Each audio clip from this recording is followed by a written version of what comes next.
Good morning, everybody. Welcome. This is such an exciting day. It feels like it's taken forever to get to this point, but here we are. I am Homeschool with Maggie O, and if you are just joining, today is the day.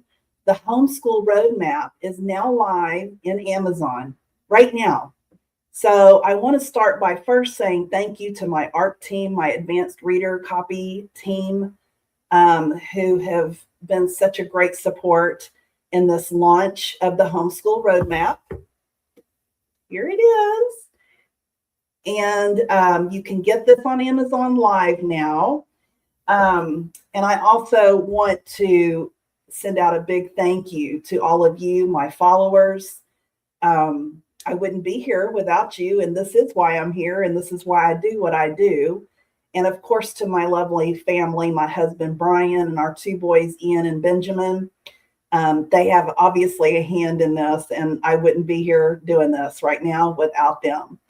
So again, if you are just joining, please feel free to, if you have questions, go ahead and post them, and I'll be answering some questions live here in just a few minutes. But I wanted to jump on and just let you know to go to Amazon. The book, The Homeschool Roadmap, it is live right now. You can get your copy. And then there's also an ebook version as well. Tomorrow, the 25th through the 27th, you'll be able to get those for free.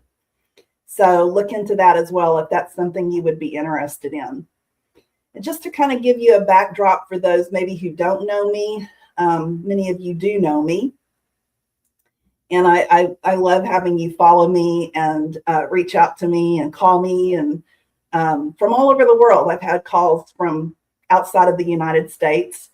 But our story started many years ago. And to be honest with you, before we ever had children, at that time, I was working as a dental hygienist in Austin, Texas.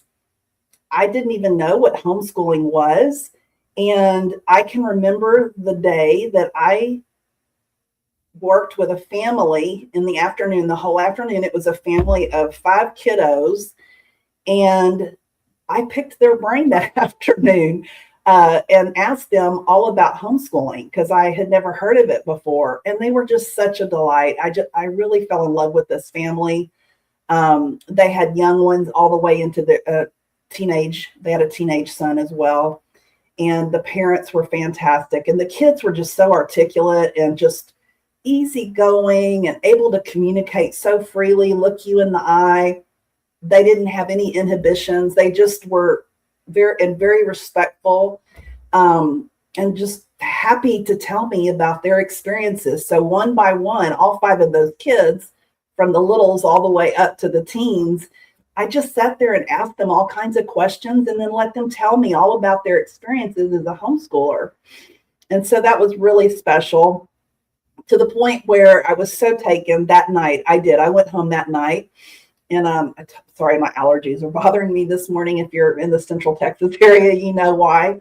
But I went home that night to my husband and I told him, I said, when we're blessed someday to have children, we're going to homeschool our kids. And he was like, what? What is that? So I also understand those of you parents who are on that edge. Maybe you're like I was, and you're kind of, homeschooling is a lot more common today. Obviously, there's a huge community and support for homeschoolers. That wasn't the case back during this time frame that I'm speaking of. And but I know that even though there is such a big connection with homeschooling today, globally, internationally, not just here in the United States, there's still like questions that are some of those myth questions. They just linger. They're just not going away. We still hear them today is what I'm trying to say. So again, if you have any questions, feel free to post them here and I'll answer. I also have some questions that have been sent in to me. And so I wanted to share just a little bit, just for a few minutes. I'm not going to spend a whole lot of time on this, but I did want to get to some of these questions and be able to answer them. And the whole reason that I wrote the Homeschool Roadmap was because I didn't have something like this when we started homeschooling. I literally was figuring it out as I went along. I didn't know what I was doing. I didn't have a teaching certificate. Just going to put that out there right now because that's one of the questions that comes up. Am I qualified? What if I mess up? What if I buy the wrong curriculum? So I'm going to address a little bit of that this morning. But I didn't have anything. And we certainly didn't have the online area like we have today. There wasn't online homeschooling programs. That wasn't a thing. I also would get my curriculum out of a huge catalog from Rainbow Resources. And every season, they would send me a brand new catalog. And that's where I did a lot of my research, was just learning the curriculum in this. It was huge. Now that's online, which is fantastic.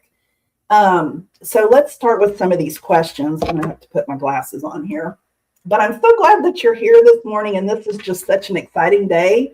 And now you get to put this into action, and it is a strategic framework from K through 12. So it's going to address all of the whole journey from starting all the way through high school graduation and beyond, how to prepare your children beyond high school, depending on what you and your children want to do beyond high school. If it's going to college, what does that look like? When do you start preparing for that in your journey? Also, if they're wanting to be an entrepreneur, how do you incorporate that into your homeschool, which I highly advise early on to go ahead and start that. Kids, you can start programs and businesses with kiddos at a certain age, you know what I'm saying, that's appropriate. And then they're already getting that experience after they graduate high school. Maybe they want to serve in the military. You kind of need to know, what do they need to have? What do they need to be looking at to do that? So these are the kind of things, or they want to be a trade in one of the trades, like an electrician or a plumber or a welder. What does that look like for them? So one of the first questions here is, how do I even know where to start with curriculum? And that's such a great question. I tell people, start with your child. It's really, and if you have been following me, you know I comment this all the time. And if you're just here now following me, you're going to hear me say this. Start it with your child and understanding their learning style. You know, we all have a very unique way that we learn. All of us do. And when we're trying, I've said this recently as an analogy, when we go shopping or trying to purchase curriculum, before we understand this piece, which is it's a very key component, understanding learning styles and specific to your children, it's like you go and buy a pair of shoes without ever measuring their feet, right? We don't do that. You know what size shoe your children needs because their feet have been measured, and as they grow, we're constantly having to do that, especially in the younger years when they're growing so much. Well, the way they learn, it's the same way. That's the same thing. And when you buy curriculum, you're having that approach. I can also tell you that when you understand their learning style and you're strategically looking at curriculum through that lens, you're going to end up saving yourself a bunch of money and time, overwhelm, fear. Am I doing this right? All these questions, they kind of all start right there at the beginning, your mindset and knowing your child and your children. So hopefully that's helpful. The next question is, what if I picked the wrong curriculum? Oh, and I also want to let you know too, like in chapter 3 in the Homeschool Roadmap, we go over a lot about curriculum, and and actually in chapter 2 on page 19, I have a note to myself. There are sample questions for you in chapter 2 of an assessment that I provide for you as a resource. You can go to homeschoolwithmaggie.com, and in the resources section, you will find this information, and within there, it's going to be an assessment on how do you know what is their learning style. But on page 19 in the book, there's sample questions so that you can see what that's going to look like. And then in chapter 3, that's where we talk about budget. like I said, if you get this right, you're going to save yourself a lot. And I really start to piece this together about curriculum and budget and give you a really good structure on how to handle that. But if you pick the wrong curriculum, okay, it's okay if you do that. Sure, that sometimes can still happen.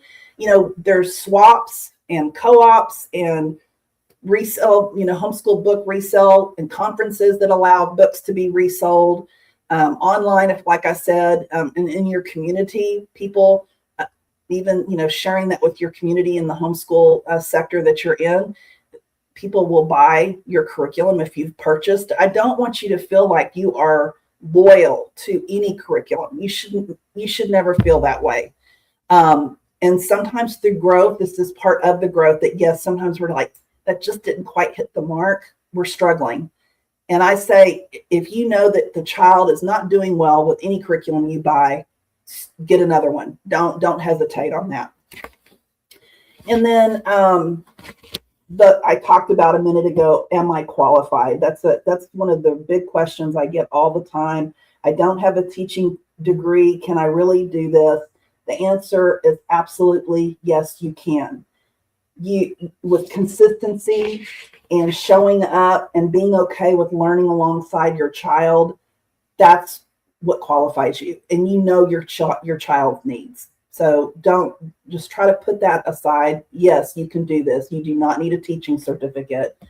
And in chapter 8, we talk about mindset in the Homeschool Roadmap. Yes, and that starts on page 110. So, and that's all about these type questions that you're asking yourself and the fear and the hesitation that you're having. I go over that quite a bit because your mindset, like I said, mindset and your curriculum, and the understanding the learning styles in order to buy curriculum, these pieces go together. And when they're strung together in a really strategic, intentional format, you're going to be successful in homeschooling. Socialization. What about socialization? Won't my kids miss out? And that's really one of that question. I still grin when I see that question coming up and I hear it out in the homeschool community. It's still the number one myth that your kids are going to be isolated. They're going to miss out on this, that prom. They're going to miss out on spring formal. They're going to miss out on homecoming dances. They're going to miss out on extracurricular activities that people seem somehow to think that only comes from traditional environments, which is absolutely not true. And in chapter 13 and 17, I directly address these notions in the Homeschool Roadmap. I can tell you from my own experience, my kids were anything but isolated. We had them out in the community all the time, and they participated in Bible studies. They participated in community sports. They participated in select level competitive sports. They were in music. They were in theater. They had, the piano lessons and the guitar lessons and the drumming lessons, and they were in art classes. They were in motocross, ice hockey. I mean, you name it, they were exposed. Basketball, baseball, football, and in our area, we were part of that growth in the homeschooling sector because, remember when I said we didn't have support like there is today. And I can remember that there was a gentleman that would offer science experiment, the labs of science classes. A church donated the space. We would go, and I was one of the moms early on sitting in the hallway. And as a group, we were sitting there brainstorming about, wouldn't it be cool if we could offer or kind of organize and start a cafeteria style learning where parents could come once a week, get whatever classes they needed, and facilitate still homeschooling at home. Well, it wasn't long after that One Day Academy in the Austin area began. And they're still going strong, and man, have they grown. So we participated in a co-op like I said, you can pick and choose your classes. That's a viable option. And especially if you feel like you're not, maybe you understand a subject, but you don't feel like you teach it well. It's okay to admit that. I mean, there are people that can probably teach something a little bit better than you if you don't feel confident in that subject. So co-ops are great for that. And I know that the One Day Academy, it started just like I'm talking about, onesie, twosie kind of thing. But I mean, it's like exploded. I mean, it's vast as far as the geographical regions that One Day Academy supports now. And the subject matters that you can choose. You can do college prep there, SAT prep. You've got your typical, your composition, your English. And now they have like something for the little kids, like kindergartners, preparing transcripts for college, all these types of help things like that. The co-ops in your area, and you can look those up and find areas in your co-ops in your area that can be very helpful. As the kids get older, also, then early college start, dual credit is another viable option. We utilized that, I can tell you. As homeschoolers also, we met with counselors. And so we were actually able, both of my boys were able to take more classes than just the core that their traditional counterparts were allowed. As long as they met the metrics and they tested out, they were able to take more. So you consider that. The core, and this depends on your state and where you are, of course. Some places you're not paying for that. That's awesome. And they're getting that college level education early. So at the same time, you're getting credits that are college credits, and you are satisfying your high school credits. Dual credit. That's what that means, dual credit. So that's another really important thing to consider. And that's a great option. My kids, they did really well, and it served us really well. Let's see here.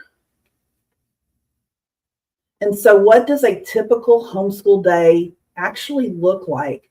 That is such a good question. I do cover this in chapter 18. I give you robust examples and templates where you can also create your own. But I find I kind of tend to lean into rhythms more, developing a rhythm that works for your family versus thinking of such a rigid schedule. Days are going to get kind of wonky sometimes. And if you have a rhythm that works for your family, that's going to serve you better. And I talk about this quite a bit in detail in chapter 18.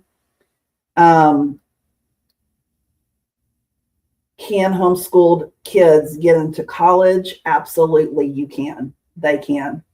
Now, and I also talk about this in chapter 16 and 15 in the book, preparing. When do I start preparing for that? I often tell families when I'm working with them that if you know kind of where you're wanting to go, what your goals are, long-term goals, and then back that up. For example, the kid, that you want your children to go to college, you're going to back that up. You start preparing like middle school and really even earlier than that mindset and how you're going to approach curriculum. You start that early. And I do go through this in the Homeschool Roadmap book that's very helpful. I give a section on transcript preparation. I can tell you right now that neither of my children were ever questioned about the transcripts that I provided. I created their high school transcripts. They were done professionally on a computer. And then I took them, I signed them. My husband, Brian, signed them. And I took them and had them notarized, put them in envelopes and sealed them, because that's kind of common if any of you have been through that. And for those of you that don't know that, they're going to request that they get sent to the university and they are sealed. So, and you don't, just send them sealed. I never had any problems with it. And you can do it yourself and they don't question that. Um, kind of covered that. And what is a co-op and do I need one? So the co-ops are, like I was describing, it's a community. Some of them are particularly academic, which is kind of what I alluded to with One Day Academy. But there are some that are social. And we participated, excuse me, we participated in that as well, where on Friday mornings, it was more about crafts and theatrical type programs, a community, getting outside, playing games together, that kind of thing. And I can tell you, even for us, our home even became a gatherings place where I love to do like fall festivals. And we started doing weekly Bible studies with the kids, the community kids. In the summertime, it was monthly pool parties where we would have a cookout, and there would be some 50 kids that would come with parents. Those were fun, so there is that outlet. And then there's those that maybe they serve both. They can do academics and have social outlets. So again, it depends on your area. And even if you're in a rural setting, virtual online communities are becoming quite popular. Look for Facebook groups. There's tons. There's just so much out there for you that's going to be helpful. How is your book different from other homeschool books out there? That's a really good question. And I have the answer for you. A lot of the books out there are more about philosophy and curriculum. And I just felt a strong calling that there needed to be a framework. Like, some people just need to understand, what does the flow look like? And I feel like there's not enough out there on a strategic framework. And that's why I did write the Homeschool Roadmap based off our 20 years of homeschooling. What worked, what didn't work, and really starting from the beginning and taking it all the way through high school graduation and beyond. I can tell you there was just something about also Brian and I being the ones that handed our boys their high school graduation diplomas on stage. They both graduated with their One Day Academy counterparts at a church, a big church in Austin. And it was just so special that the parents were able to hand their kids their diplomas. I loved that. That was really a quite a moment that we all embraced each other, that, my goodness, we've done this. We actually did this. It was really cool. So I really lean into that a lot in my the Homeschool Roadmap. And I think it's going to be really helpful to you. I'm trying to reduce the overwhelm, the questioning, the second guessing by giving you this framework and being strategic about how you approach homeschooling. That's not to say, again, that it's rigid. Okay. I also talk about your rhythm, your daily rhythms, your monthly rhythms, your yearly rhythms. How often do you want to homeschool? Or you want to do a year-round type thing? Do you want to do traditional 9 months, like a traditional program, and follow maybe your public school's calendar, so that maybe there are friends that are in public school, that they have the same holidays, whatever that may look like? And I can tell you, I've done a little of all of them, truth be told. Also, like doing where you do like 3 weeks on, 1 week off. That's another approach. And in that case, you're typically going almost year round. You might take a longer 6-week break in the summer. And that's really cool, because if you're a traveling family, you're not being kept to only having vacations and traveling in the summer, or only during 2 weeks during Christmas. You know what I mean? It gives you a lot more flexibility. And again, you have to find what works for your family. But I talk about all of this in the book. So where can I get your book? On Amazon right now. And I'm going to include the link also below, so that you can go grab it. And if you already bought it, drop a heart in the comments. I would love to hear from you. And I just want to thank all of you that are following, everybody that's had a hand in this. It's been a long time coming. And I wrote you the roadmap, and now I want you to go use it. Okay. And I really look forward to continuing our work together. This is just such a passion of my heart. I've always adored the homeschool families and community. And I look forward to teaming up. I hope that's helpful. Thanks again. Go to Amazon right now and get your copy of the Homeschool Roadmap.